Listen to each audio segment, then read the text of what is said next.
Hello बच्चों, कैसे हो आप लोग? ठीक हो? अच्छा, आज मैं आप लोगों के साथ सेकेंड ईयर केमिस्ट्री का चैप्टर नंबर 7 स्टार्ट करने लगा हूं, जिसका नाम है fundamental principles of organic chemistry. Organic chemistry के जो बेसिक कॉन्सेप्ट्स हैं, जो बेसिक प्रिंसिपल्स हैं, वो हम लोगों ने इस चैप्टर के अंदर स्टडी करने हैं।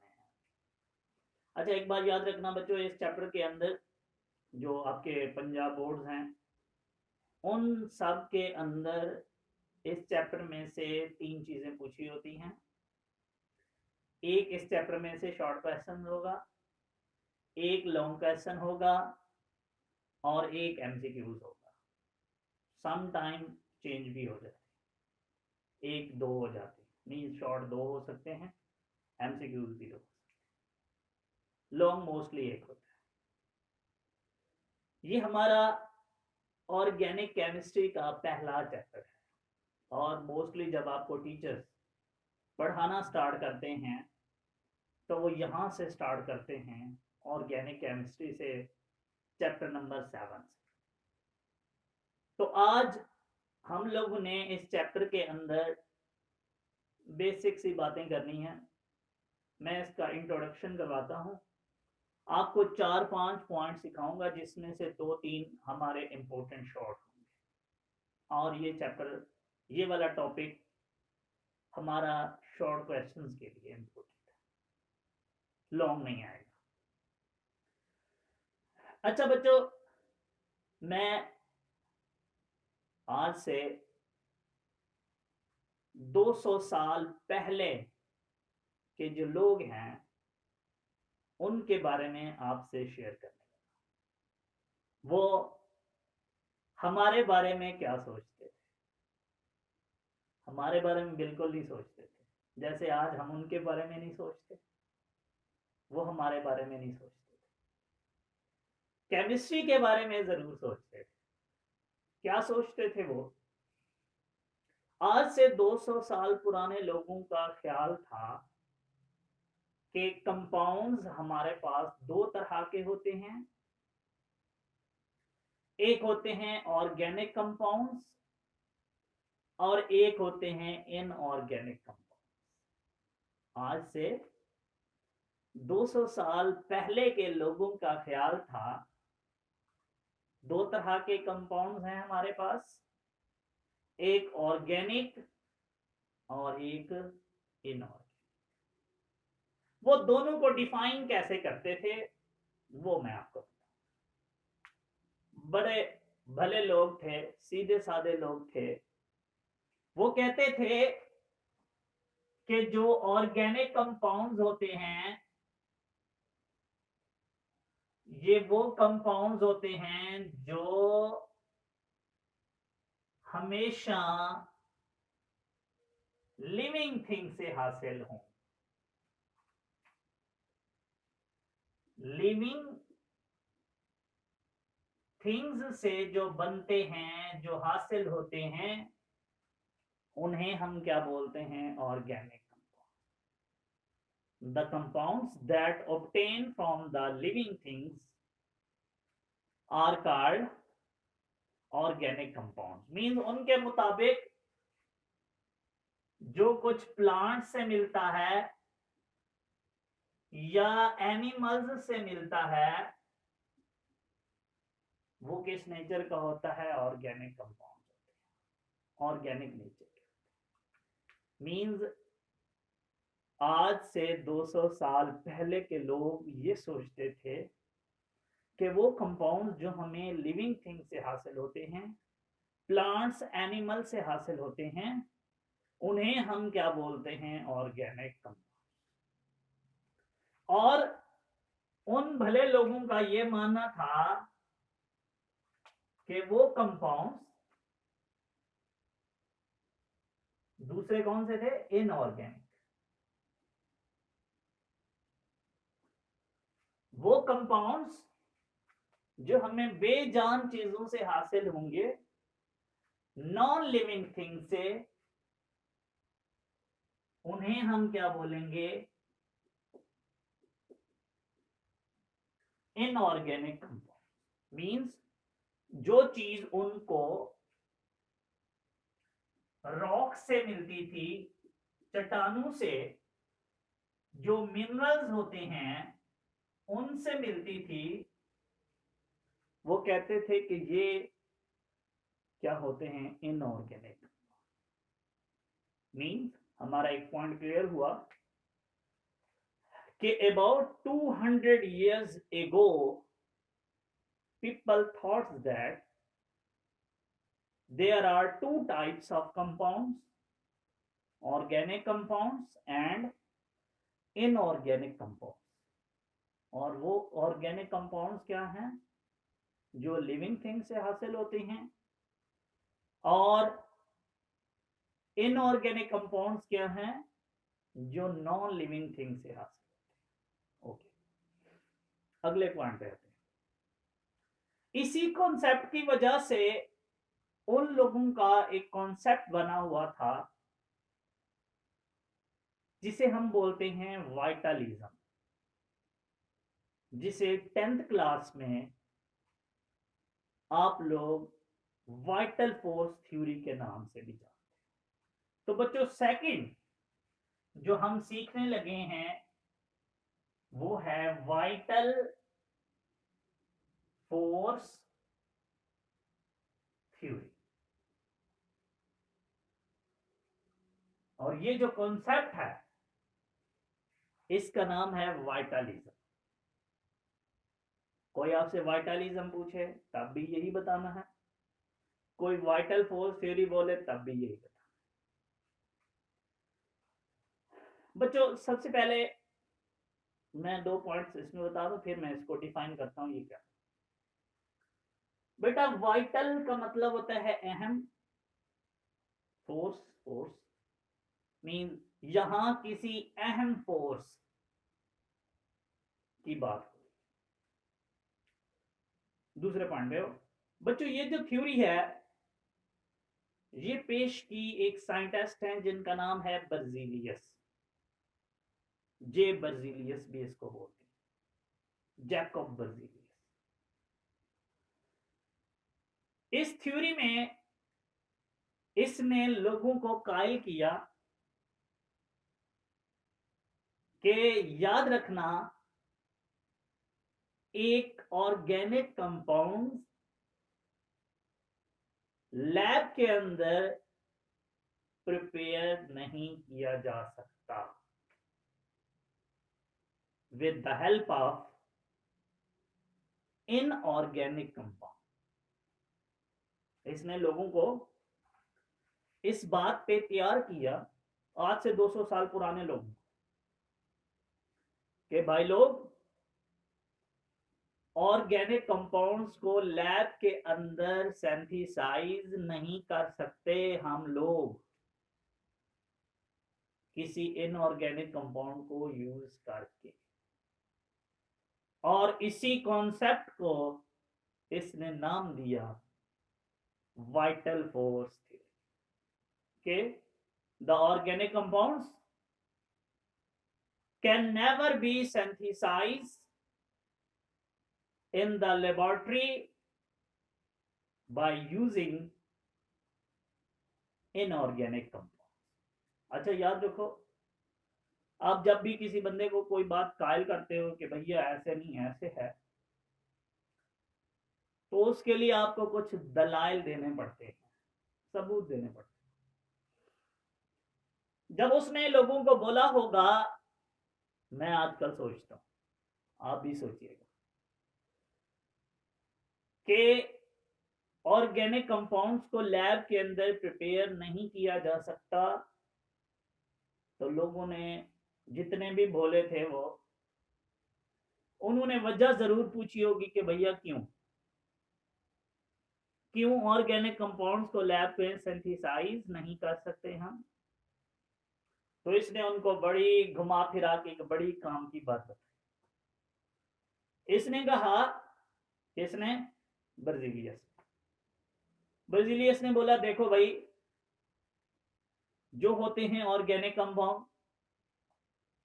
वो होते हैं नेचुरली अकरिंग, लोगों ने कहा हाँ सही कह रहे हो। इसने कहा फिर वो नेचुरली अकरिंग है तो उन्हें कौन बनाता है? अल्लाह। लोगों ने कहा हाँ ये भी सही है। तो इसने कहा अगर अल्लाह बनाता है तो हम कैसे बना सकते हैं? नहीं, ऐसे नहीं। इसने कहा कि ये जो ऑर्गेनिक कंपाउंड होते हैं ये होते हैं नेचुरली अकरिंग, और जो चीज नेचुरली अकरिंग होती है उसमें स्पेशल टाइप ऑफ बॉन्डिंग होती है, स्पेशल टाइप ऑफ फोर्स होती है, मिस्टीरियस फोर्स, कोई अजीबोगरीब फोर्स जिसका नाम है वाइटल फोर्स। उस वाइटल फोर्स को लैब में हम नहीं बना सकते। अच्छा, लोगों ने कहा, उसने कहा इसलिए इस थ्योरी का नाम रखा गया वाइटल फोर्स थ्योरी। जब आप लोग बच्चों इसको डिफाइन करोगे आप, तो आप कहोगे सर द ऑर्गेनिक कंपाउंड्स, पहले तो इसका आप वो पॉइंट लिख लोगे कि वाइटल फोर्स थ्योरी किसने दी? जे बर्ज़िलियस। इस थ्योरी में उसने क्या बोला? According to this theory organic compounds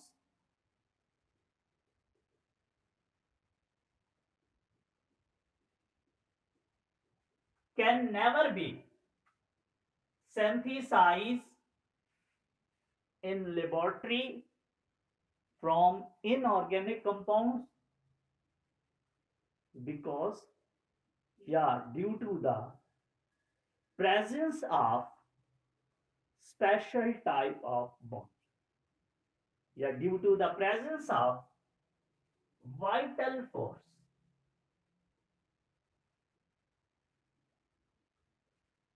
vital force की वजह से, स्पेशल टाइप ऑफ बॉन्डिंग की वजह से, मिस्टीरियस फोर्स की वजह से हम ऑर्गेनिक कंपाउंड्स को लैब में सिंथेसाइज नहीं कर सकते।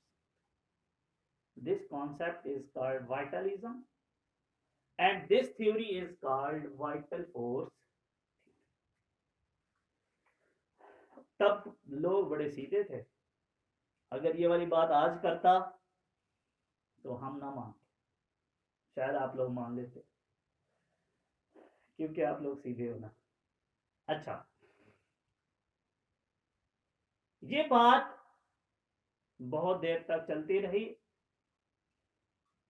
इसके बाद आपको पता है ना, जब भी कोई गलत काम हो रहा हो तो वहां एक महान शख्स जरूर आता है, और उस महान शख्स के आते ही उन सारी बुराइयों का, उन सारे गलत कामों का खात्मा किया।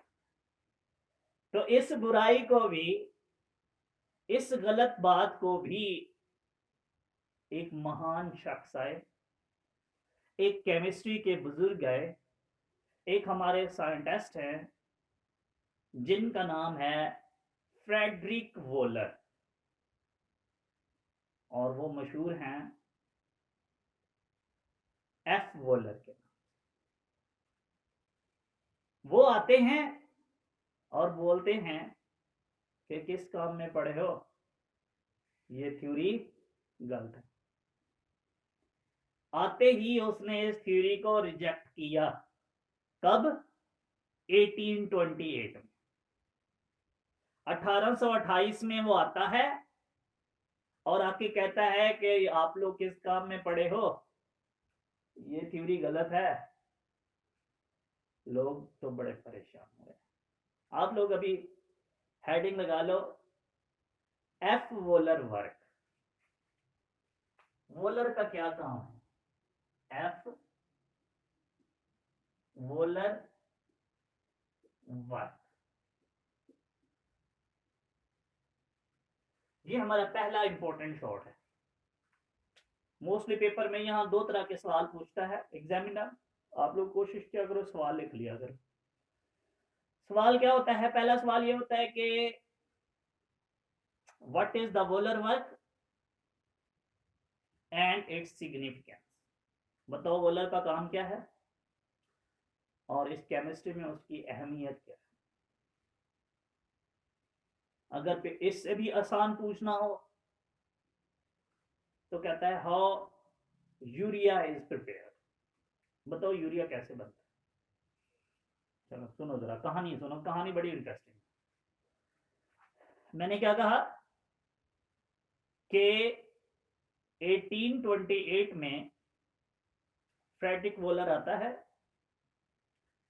And he rejected the vital force theory. आपसे एमसीक्यूज पूछा जाएगा। वाइटल फोर्स थ्योरी को कब और किसने रिजेक्ट किया? 1828 में एफ वोलर ने ये थ्योरी रिजेक्ट कर दी। उसने कहा ये थ्योरी गलत है, ये जो आपका अकीदा है ना, ये जो आपका कॉन्सेप्ट है वाइटलिज्म, ये रॉन्ग है। बच्चों डेफिनेटली हमें कोई बात कहे ना कि भाई ये बात गलत है,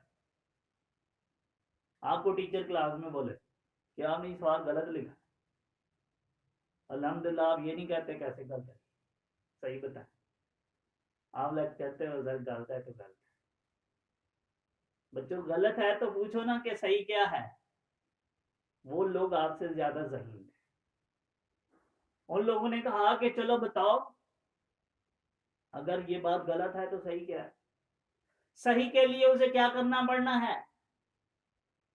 सोचो, उसे लैब में ऑर्गेनिक कंपाउंड बना के देना होगा। और बच्चों उसने ऑर्गेनिक कंपाउंड बना के दिया। कौन सा ऑर्गेनिक कंपाउंड? यूरिया। तो याद रखना लेबोरेटरी के अंदर सबसे पहला ऑर्गेनिक कंपाउंड कौन सा प्रिपेयर हुआ? यूरिया। कब? 1828 में। किसने किया? वोलर। वोलर वर्क क्या है? इन 1828 1828 में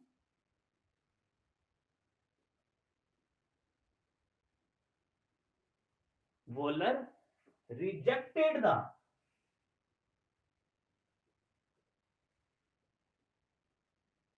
वाइटल फोर्स थ्योरी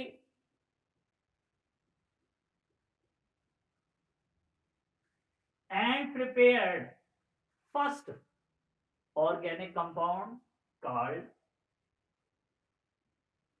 यूरिया। इसने कहा मैं आपको एक कंपाउंड बना के दिखाता हूं जिसका नाम है यूरिया। लोगों ने कहा आओ बना के दिखाओ। इसने कहा हम एक इनऑर्गेनिक कंपाउंड लेते हैं जिसका नाम है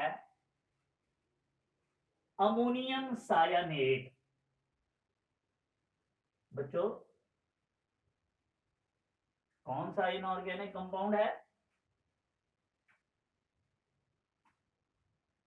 अमोनियम सायानेट NH4CNO।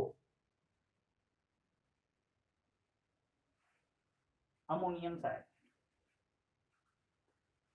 इसके बारे में थोड़ा सा आपको बता दूं, ये एक इनऑर्गेनिक कंपाउंड है और जो मैमल्स का यूरिन होता है उसके अंदर मौजूद होता है।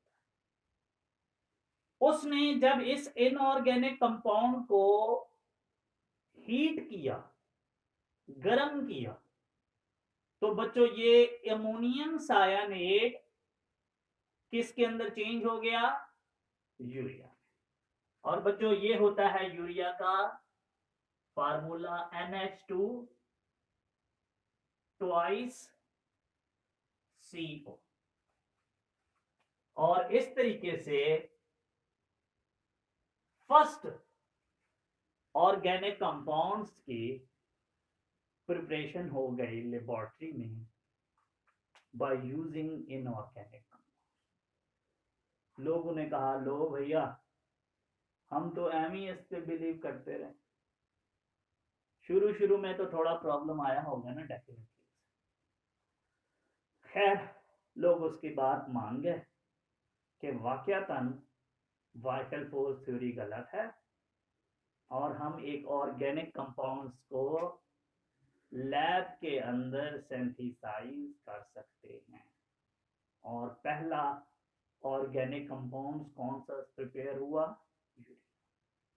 और जब आपसे शॉर्ट क्वेश्चन पूछा होता है ना कि हाउ यूरिया इज प्रिपेयर, तब भी आपने यही वाली बात लिखनी है कि sir 1828 F. Wohler rejected the vital force theory and prepared the first organic compound in the laboratory called urea. When he heated the ammonium cyanide, it converted into urea.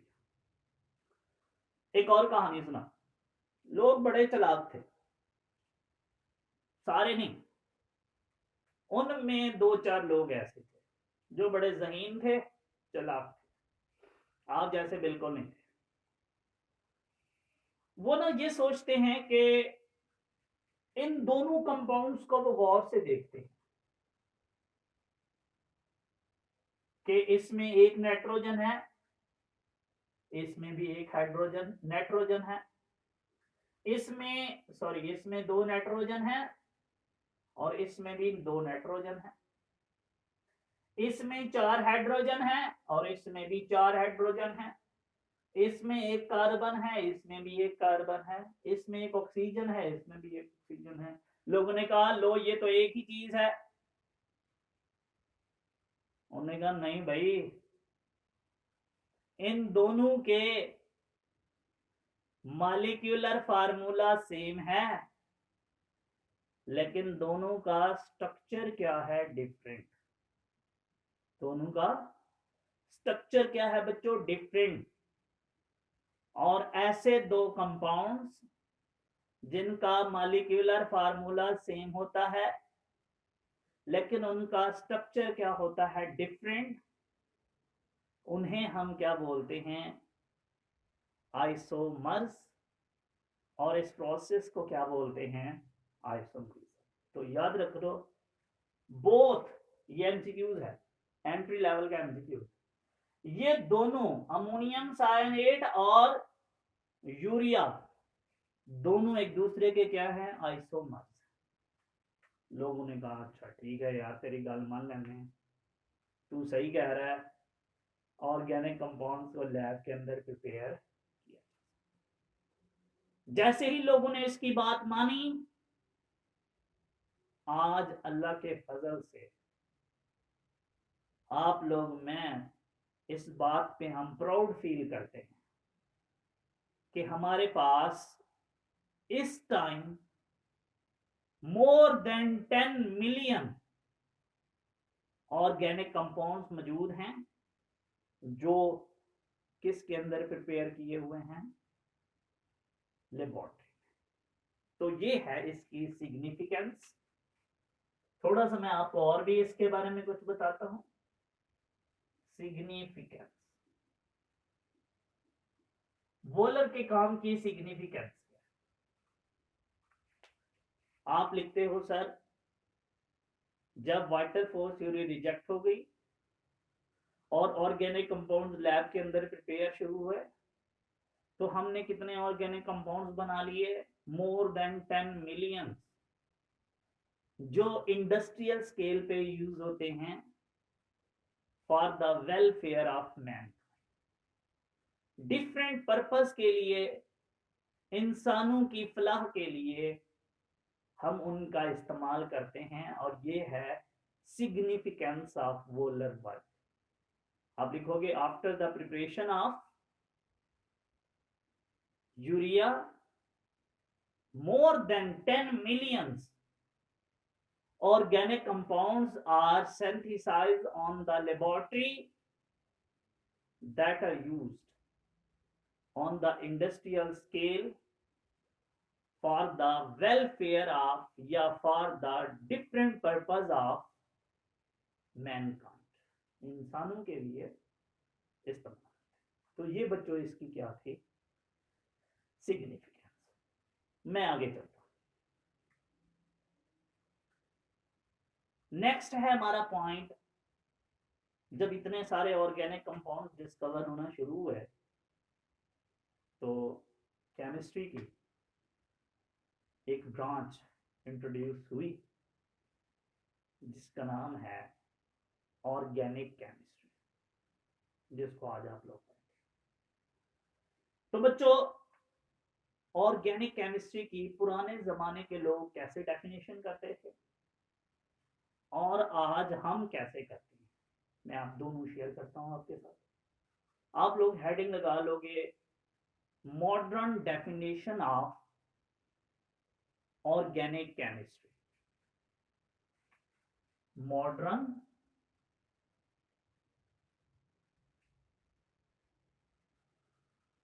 Definition of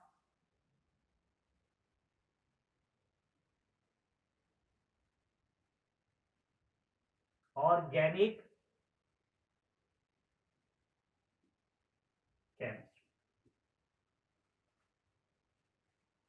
और बच्चों, जितनी भी chemistry की branches हैं ना, उसमें सबसे अहम ये ब्रांच है। हर हवाले से स्कोप वाइज वर्ल्ड वाइड इसकी बात करो, ये बहुत इंपॉर्टेंट है। अच्छा, सबसे पहले मैं इसकी पुरानी डेफिनेशन आपके साथ शेयर करता हूं। आज से जो सबसे पहले लोग थे वो कहते थे कि इस केमिस्ट्री की ब्रांच में हम सिर्फ और सिर्फ स्टडी करते हैं hydrocarbon. The branch of chemistry that deal with the study of hydrocarbon is called organic chemistry. Hydrocarbon क्या होते हैं, आपने 9th में पढ़े हुए हैं। कार्बन और हाइड्रोजन का जो कॉम्बिनेशन है उसे हम क्या बोलते हैं, हाइड्रो। मींस वो लोग कैसे डिफाइन करते थे कि the branch of chemistry that deal with the study of hydrocarbon is called organic chemistry. आज हम लोगों ने थोड़ा सा इजाफा किया हुआ है। हम कहते हैं नहीं, अकेले हाइड्रोकार्बन नहीं, बल्कि कुछ बेटा क्या होते हैं उनके डेरिवेटिव्स। डेरिवेटिव आपके पास क्या है, नाइट्रोजन, ऑक्सीजन, सल्फर। अगर ये भी मौजूद हों, और हैलोजन भी होते हैं, समटाइम हम लिखते हैं, मोस्टली ये 3 लिखे होते हैं, नाइट्रोजन, ऑक्सीजन और सल्फर। अगर हाइड्रोकार्बन्स के साथ आप इन डेरिवेटिव्स की भी स्टडी करो तो बच्चों वो क्या कहलाती है, modern definition of organic chemistry. तो मैं अब आपको मॉडर्न डेफिनेशन बताने लगा हूं, जो आपने अब याद रखनी है। वो क्या है आप लोगों के लिए, the branch of chemistry that deal with the study of hydrocarbons and their derivative is called organic chemistry। अच्छा बच्चों, इसके अंदर ना एक शॉर्ट क्वेश्चन मोस्टली पूछता है जो कि बहुत अहम है। अब इस टाइम आपको मैं 2 इंपॉर्टेंट शॉर्ट क्वेश्चन बता चुका हूं, एक वाइटल फोर्स थ्योरी वाला, एक बोलर वर्क वाला, और तीसरी ये डेफिनेशन भी चलो अच्छे से याद कर लेना, modern definition of organic chemistry. अब मैं चौथी बात पे आ चुका हूं जो बहुत इंपॉर्टेंट है। आपसे ना बोर्ड में एक क्वेश्चन पूछता है, कहता है उन कंपाउंड्स के नाम बताओ जिनमें कार्बन तो मौजूद है लेकिन वो ऑर्गेनिक नहीं है बल्कि इनऑर्गेनिक होते हैं। क्वेश्चन होता है शॉर्ट, मेंशन द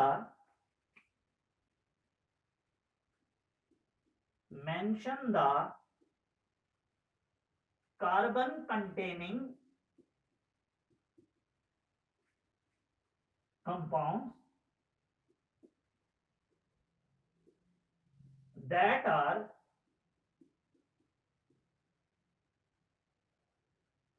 inorganic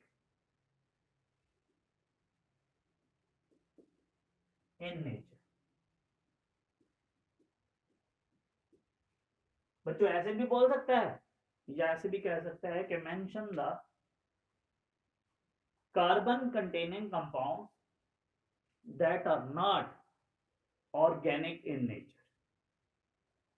तो बच्चों आपने 4 कंपाउंड्स के नाम याद रख लो, आपने जस्ट नाम ले, आपने नीचे लिखना है sir there are different carbon containing compounds that are inorganic in nature. उनमें कौन कौन है बच्चों? एक है आपके पास कार्बन डाइऑक्साइड, इसमें कार्बन है लेकिन इसकी नेचर ऑर्गेनिक नहीं है बल्कि क्या होती है, इनऑर्गेनिक। एक है कार्बन मोनोऑक्साइड CO, इसकी भी नेचर क्या होती है, इनऑर्गेनिक। एक है आपके पास कार्बोनेट्स, ये होते हैं CO3-2 कार्बोनेट्स। बच्चों एक आपके पास होते हैं बाइकार्बोनेट्स HCO3-। तो ये 4 कंपाउंड्स आपने याद रखने हैं, CO2, CO, carbonates and bicarbonates that are inorganic in nature। इनमें कार्बन तो है लेकिन ये ऑर्गेनिक नहीं है बल्कि क्या होते हैं, इनऑर्गेनिक इन नेचर। और यही था हमारा बच्चों आज का टॉपिक जो हमने पढ़ना था। ये बेसिक से कुछ चीजें थी। इसके बाद देन हम अपना सेकंड आर्टिकल पढ़ेंगे, वो है प्रॉपर्टीज ऑफ ऑर्गेनिक। तो इसके अंदर एक और भी चले बात मैं आपके साथ शेयर कर देता हूँ। सम टाइम ना आपसे पूछ लेता है इसकी इंपॉर्टेंस ऑफ ऑर्गेनिक केमिस्ट्री क्या है।